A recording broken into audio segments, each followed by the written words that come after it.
শাক গো? শুশুনি শাক কাটছি। শুশুনি শাক কাটছো? হ্যাঁ, এই যে টাটকা একদম শুশুনি শাক। ঠিক আছে, কাটো। শুশুনি শাকের ভাজা হেভি উপকার। ঘুম ভালো হয় না খেলে এটা? হ্যাঁ, দারুণ ঘুম হয়। আর এই শাকটা রেয়ার পাওয়া যায়, পাওয়া গেছে, ওই জন্য নিয়ে চলে এসেছি বাজার থেকে। বন্ধুদের সাথে শেয়ার করবো। অনেকটা তো। হ্যাঁ, না অনেকটা নয়, এটা হয়ে গেলে একদম অল্প হয়ে যাবে। তাই নাকি? হ্যাঁ, এই যে পুরো একদম ছ্যান করছে শাকগুলো।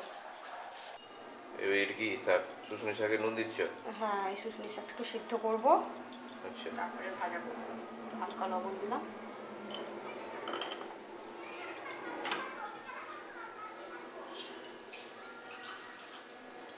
অল্প একটু জল দিলাম। সেদ্ধ করবে নাকি? হ্যাঁ,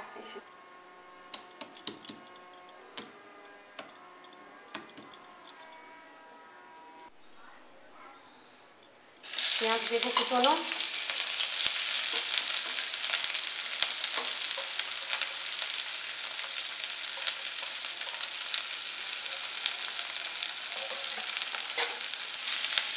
এই কুচনো পেঁয়াজটাকে ভালো করে তেলে ভেজে নেব।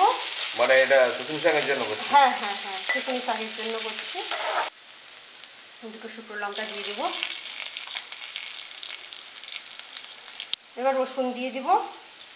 ওটা এই যে তেলে থেতো করছিলে যেটা? হ্যাঁ, থেতো করা রসুনটা ভালো করে ফ্রাই করে নেব। এই লবণ দিয়ে সেদ্ধ করা শুশুনি শাকটা এর মধ্যে দিয়ে দেবো।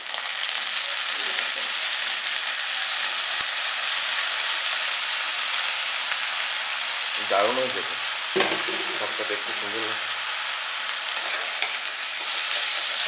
করে মাখিয়ে নেব।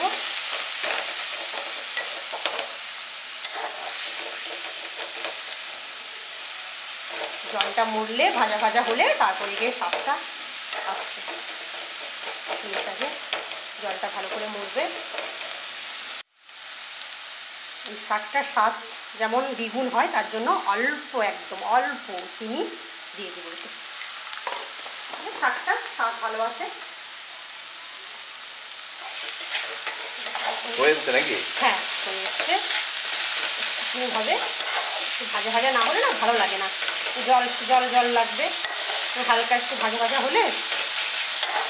এই তো এবার ভাজা কমপ্লিট। শুশুনি শাকের ভাজা সুন্দর হয়ে গেছে, এবার ঝুরু ঝুরু হয়ে গেছে বেশ। তো এই শুশুনি শাক খেলে তো প্রচুর ঘুম হয়। ঘুমও যেমন হয়, আর স্বাস্থ্যের পক্ষে খুবই উপকারী। তুমি তো ঘুমাতে ভালোবাসো, তাই জন্য রান্না করছো। না না, শাক খাওয়া ভালো গো। ঠিক আছে, তাহলে রেডি আমাদের শুশুনি শাক? হ্যাঁ, শুশুনি শাক পুরো রেডি। এবার তুলে নেবো শাকটাকে। এইটা পুরো আমার একদম সুন্দর শুশুনি শাক হয়েছে।